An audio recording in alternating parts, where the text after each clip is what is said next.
సకల దోషాలు తొలగి ఆర్థిక వృద్ధి కోసం మీ గోత్రనామాలతో శ్రావణ మాసం నెల రోజులు శ్రీ లక్ష్మీనారాయణ మహాహోమం పూజ నిర్వహించబడును. సంప్రదించండి.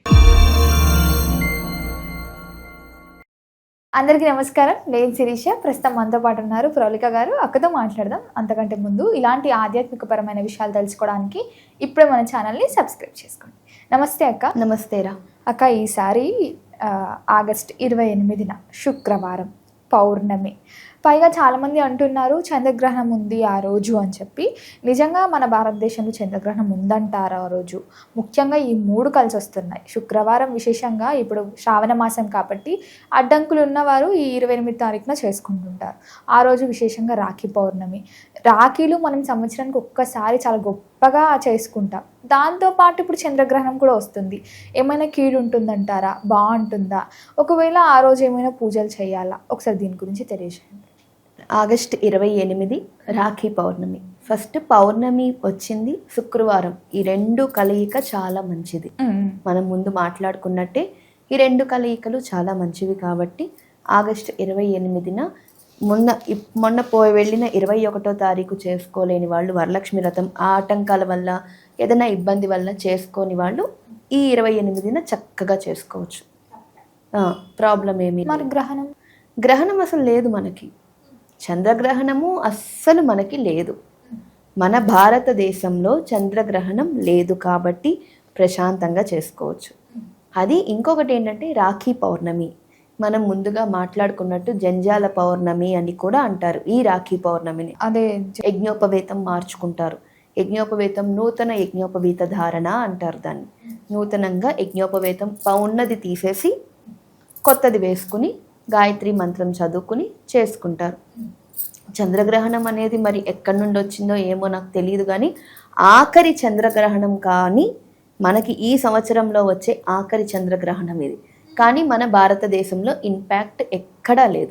ఈ పట్టు విడుపు స్నానాలు కూడా అవసరం లేదు. అసలు ఏమీ లేవు. గర్భిణీ స్త్రీలు కూడా హాయిగా ఉండొచ్చు. ఎటువంటి నియమాలు కూడా లేవు. ఆ రోజు విశేషంగా శుక్రవారం వచ్చింది కాబట్టి మనం రోజువారీగా ఈ శ్రావణ మాసంలో ఎప్పుడు మనం పూజలు ఎలా చేసుకుంటామో చక్కగా అలా చేసుకోవచ్చు. రాఖీలు కూడా కట్టుకోవచ్చు. అక్క, రాఖీ అంటే చాలా వరకు మనము అన్న చెల్లెల అనుబంధం అని చూస్తాం కదా. కొంతమంది రాఖీలు కట్టేటప్పుడు ఇష్టం ఉన్న సమయానికి కడుతూ ఉంటారు. రాఖీ కట్టే శుభ సమయం ఏదైనా ఉందంటారా? ఇప్పుడు చాలామంది దూరం నుంచి వస్తూ ఉంటారు కదా, ఎప్పుడు పడితే అప్పుడు కట్టేసి వెళ్ళిపోతూనే ఉంటారు. అలా కాకుండా దుర్ముహూర్తంలో కాకుండా ఆ రోజు ఎప్పుడు కట్టుకుంటే బాగుంటుంది? 10 ఎప్పుడైనా మంచిదే నాన్న. అంత పొద్దున కట్టలేరు కదా అక్క కొంతమంది. అంటే ఇప్పుడు ఇంట్లో పెళ్లి కాని వారు, చిన్నపిల్లలు ఉన్నారనుకో కట్టుకుంటారు. దూర ప్రదేశాల నుండి, దూర ప్రాంతాల నుండి రావాల్సిన వాళ్ళు ఏంటంటే 12 ఎప్పుడన్నా కట్టుకోవచ్చు. మంచిది అంటే 10 కట్టుకుంటారు. ఇప్పుడు వేరే ఊరు నుండి, ఇప్పుడు బెంగళూరు నుంచి హైదరాబాద్ రావాలి అనుకో, బస్సు తొందరగా రావచ్చు. వాళ్ళు లేట్ నైట్ ఎక్కితే మధ్యాహ్నం వచ్చేసరికి 2 అవుతుంది. అప్పుడు సాయంత్రం కట్టుకోవచ్చు. మధ్యాహ్నం కట్టద్దు. ఇది కాన్సెప్ట్. మరి ఈ రోజు వరలక్ష్మి వ్రతం ఎప్పుడు చేసుకోవాలంటారు? ఆ రోజు వరలక్ష్మి వ్రతం కూడా 11 చేసుకుంటే మంచిది.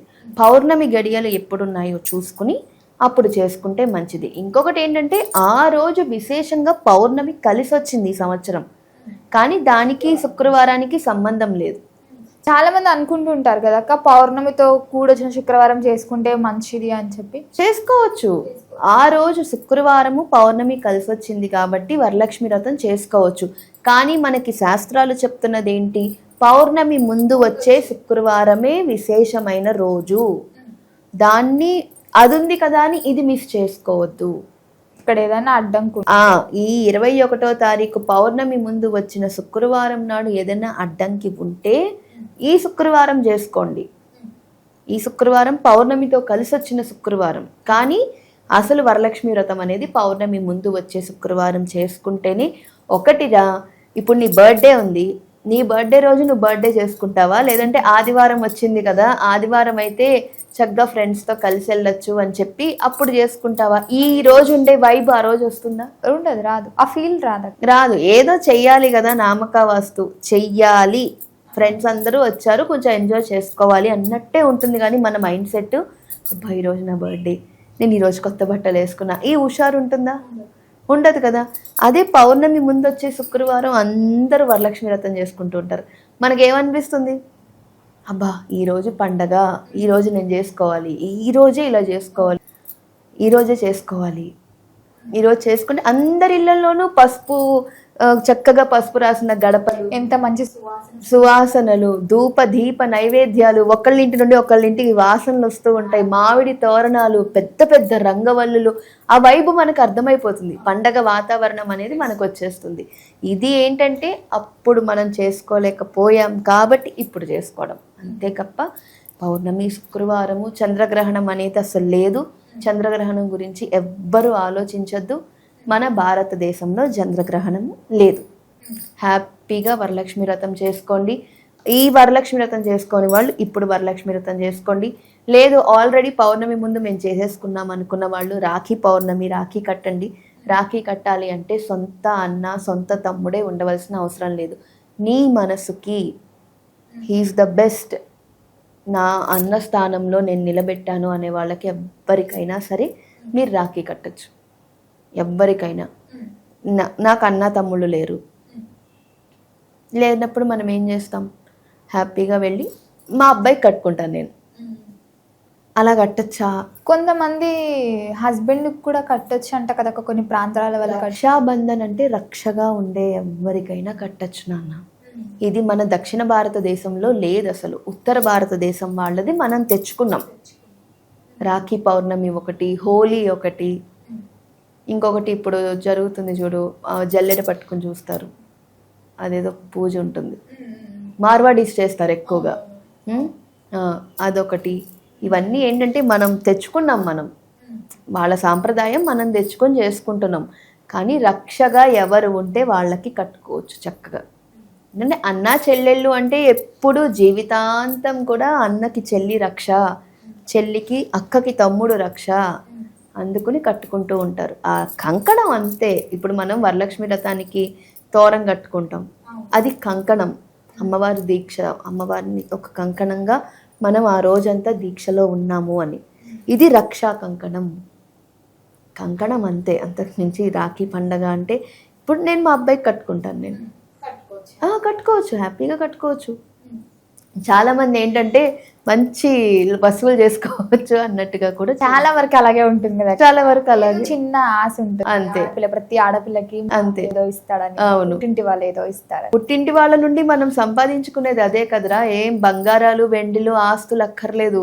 ఆ అన్న ఇచ్చే 100 రూపాయలు నువ్వు తెలుసో తెలీదో చెప్పు, ఒక అన్న ఇంటికి వెళ్ళామనుకో, ఇప్పుడు మా పెద్దనాన్న పిల్లలు వాళ్ళు ఉంటారు, వాళ్ళు ఒక చీర కాదు ఒక చిన్న 500 రూపాయలు ఇచ్చి గాజులు వేయించుకోమ్మా అంటే 10 ఇంటికి చెప్తాం, మా అన్న 500 ఇచ్చాడు, మా అన్న 500 ఇచ్చాడు అని చెప్పుకుంటాం.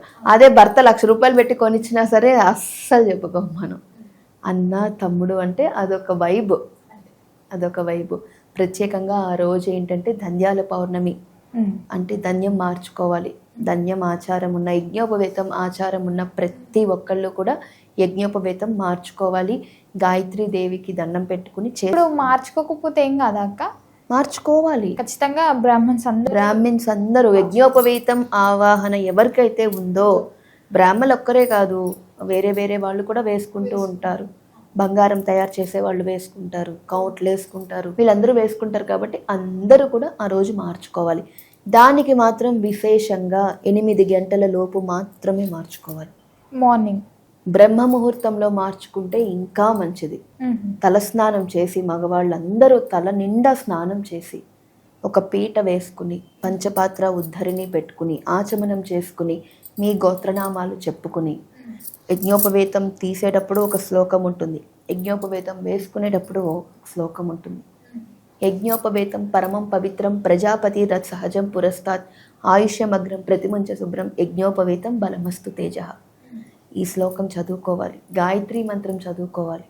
దానికి ప్రతిదానికి యజ్ఞోపవేతం, ప్రతిదానికి 9 పోగులు ఉంటాయి, 9 లేయర్స్ లాగా. ఆ 9కి ప్రతి దానికి ఒక్కొక్క శ్లోకం ఉంటుంది, దాన్ని చదువుకోవాలి. ఈ ప్రత్యేకంగా బ్రాహ్మణులు అయితే సంధ్యావందనం చేసుకోవాలి. సంధ్యావందనం చేసుకుని శాస్త్రోక్తంగా చేయాలి. వారి వారి ఇంటి ఆచారాన్ని బట్టి యజ్ఞోపవేత ధారణ అనేది ఆ రోజు ఖచ్చితంగా చేసుకోవాలి. ముందు రోజే యజ్ఞోపవేతం తెచ్చి పెట్టుకోండి. హడావిడి పడద్దు.